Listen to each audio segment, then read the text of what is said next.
Hello बच्चों, आज हम लोग कादम्बरी हिंदी पाठ्य पुस्तक का अध्याय 3 मेरे बचपन के दिन को पढ़ेंगे।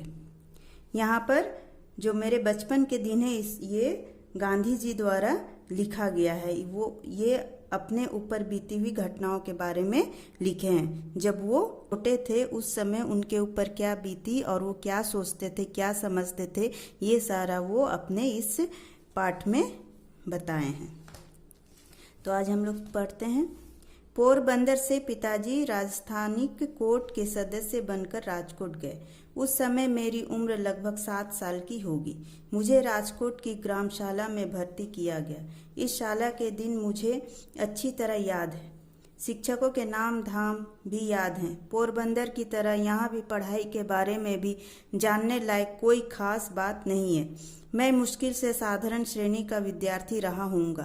ग्रामशाला से उपनगर की शाला में और वहाँ से हाई स्कूल में यहाँ तक पहुँचने में मेरे 12वां वर्ष बीत गया। मुझे याद नहीं पड़ता कि इस बीच में मैंने किसी भी समय शिक्षकों को धोखा दिया हो और ना ही तब तक किसी को मित्र बनाने का स्मरण है। मैं बहुत ही शर्मीला लड़का था। पाठशाला में अपने काम से ही काम रखता था। घंटी बजने के समय पहुंचता और पाठशाला के बंद होते ही घर भागता। भागना शब्द मैं जानबूझकर लिख रहा हूँ क्योंकि किसी से बातें करना मुझे अच्छा ना लगता था। साथ ही यह डर भी रहता था कि कोई मेरा मजाक उड़ाएगा तो यहाँ पे गांधी जी जो बचपन में उनकी पढ़ाई कहाँ हुई, पोरबंदर में जब उनके पिता राजस्थानी कोर्ट थे तो वहाँ पर हुई। उसके बाद वो राजकोट के ग्रामशाला में भर्ती कराया गया, जो कि उनकी पढ़ाई वही जो पहले वो पोरबंदर में करते थे उसी तरह की थी। ये अपने उस समय कोई अपना दोस्त नहीं बनाए थे और ये कभी शिक्षकों को नाराज नहीं करते थे। समय पे स्कूल जाते थे और समय पे वापस घर आते थे। हाई स्कूल के पहले ही वर्ष की परीक्षा के समय की एक घटना उल्लेखनीय है। शिक्षा विभाग के इंस्पेक्टर जाइल्स विद्यालय का निरीक्षण करने आए थे। उन्होंने पहली कक्षा के विद्यार्थियों को अंग्रेजी के 5 शब्द लिखाए। उनमें एक शब्द केटल था। मैंने उसके हिज्जे गलत लिखे थे। शिक्षक ने अपने बूट की नोक मारकर मुझे सावधान किया, लेकिन मैं क्यों सावधान होने लगा? मुझे यह ख्याल ही नहीं हो सका कि शिक्षक मुझे पास वाले लड़के की पट्टी देखकर हिज्जे सुधार लेने को कह रहे हैं। मैंने यह माना था कि शिक्षक तो यह देख रहे हैं कि हम एक दूसरे की पट्टी में देखकर चोरी न करें। सब लड़कों के 5 शब्द सही निकले और अकेले मैं बेवकूफ ठहरा। शिक्षक ने मुझे मेरी बेवकूफ़ी बाद में समझाई, लेकिन मेरे मन पर उनके समझाने का कोई असर ना हुआ। मैं दूसरे लड़कों की पट्टी में देखकर चोरी करना कभी ना सीख सका। इतने पर भी शिक्षक के प्रति मेरा विनय कभी कम ना हुआ। बड़ों के दोष न देखने का गुण मुझ में स्वभाव से ही था। बाद में इन शिक्षक के दूसरे दोष भी मुझे मालूम हुए थे, फिर भी उनके प्रति मेरा आदर तो बना ही रहा। मैं यह जानता था कि बड़ों की आज्ञा का पालन करना चाहिए। वे जो कहें सो करना करे, उसके काजी ना बनना। तो यहाँ पे गांधी जी जब छोटे थे उस समय वो स्कूल में उनका एग्ज़ाम हुआ। एग्ज़ाम में जब उन्हें हिज्जे करने के लिए शब्द दिया गया तो उसमें से उनका एक शब्द जो केटल था वो गलत था। जब शिक्षक निरीक्षण कर रहे थे तब उन्होंने देखा कि इसका एक शब्द गलत है, तो वो उनको आगाह किए और उन्हें इशारा किए कि अपने बगल के बच्चे की पट्टी का अर्थ है जो स्लेट या कॉपी, उसे देखकर वो लिख ले।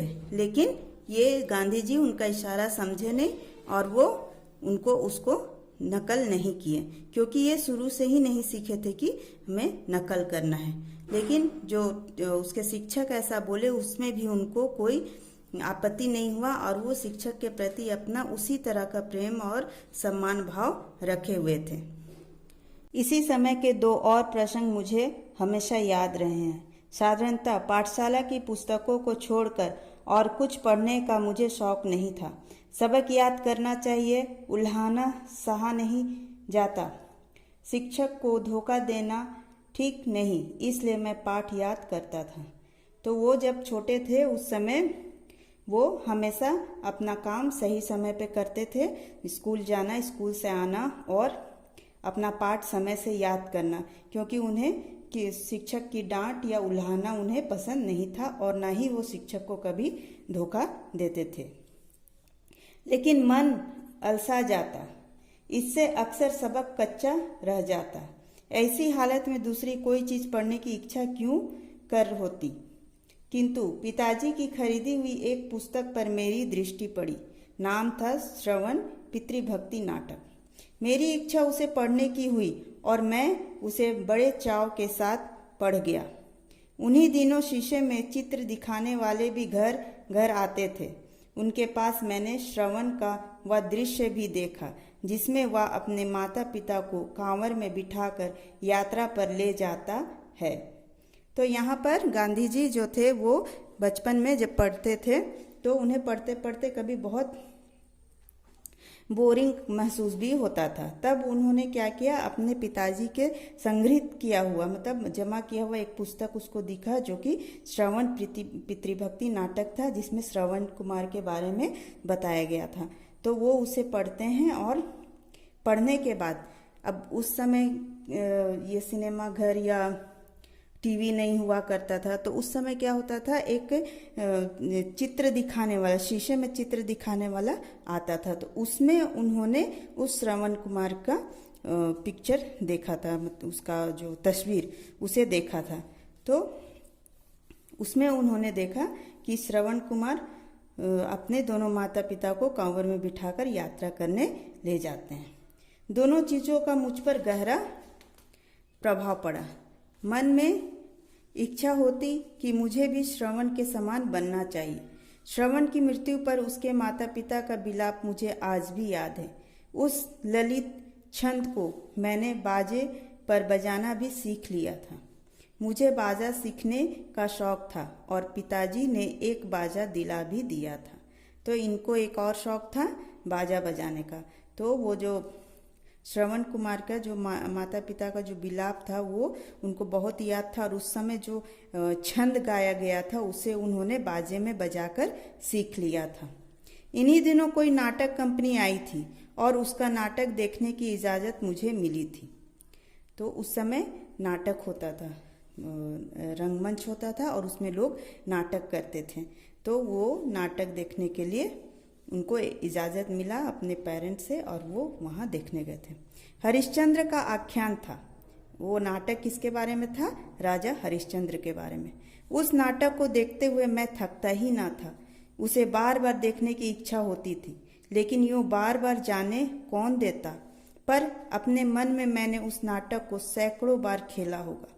इसका अर्थ है कि जब वो नाटक देख के आए तो उनको बहुत अच्छा लगा और वह नाटक बहुत बार बार देखना चाहते थे।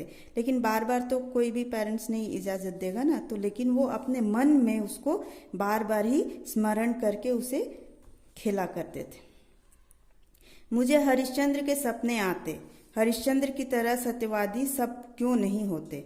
तो किसी चीज़ के बारे में अगर बार बार सोचा जाए, दिन भर उसको अपना मन में रखे रहे, उसको स्मरण करते रहे, तो क्या होगा, सपने में भी वही चीज़ आएगा। तो उनको भी राजा हरिश्चंद्र सपने में आने लगे और वो ये सोचते थे कि जिस तरह राजा हरिश्चंद्र सत्यवादी हैं, वो सत्य के पक्ष में थे, तो क्यों नहीं सारे संसार में ये सत्य होना चाहिए, क्यों नहीं लोग ऐसा होते हैं। यह धुन बनी रहती। हरिश्चंद्र पर जैसी विपत्तियां पड़ी वैसी विपत्तियों को भोगना और सत्य का पालन करना ही वास्तविक सत्य है। सत्य जो है यहाँ पे, अगर इंसान के ऊपर कितना भी विपत्ति आ जाए लेकिन वो सच का साथ ना छोड़े तो ही वो सच्चा व्यक्ति कहलाएगा। मैंने मान लिया था कि नाटक में जैसी लिखी है वैसी ही विपत्तियां हरिश्चंद्र पर पड़ी होगी। हरिश्चंद्र के दुख देखकर, उनका स्मरण करके मैं खूब रोया हूँ। आज मेरी बुद्धि समझती है कि हरिश्चंद्र कोई ऐतिहासिक व्यक्ति नहीं था, फिर भी मेरे विचार में हरिश्चंद्र और श्रवण आज भी जीवित हैं। मैं मानता हूँ कि आज भी उन नाटकों को पढूं तो मेरी आंखों से आंसू बह निकलेगा। तो ये जो दो नाटक है इनके जीवन को बहुत अधिक ही प्रभावित किया और उनसे वो शिक्षा भी ग्रहण किए। तो इस तरह आज ये मोहनदास करमचंद गांधी द्वारा लिखित मेरे बचपन के दिन समाप्त होता है।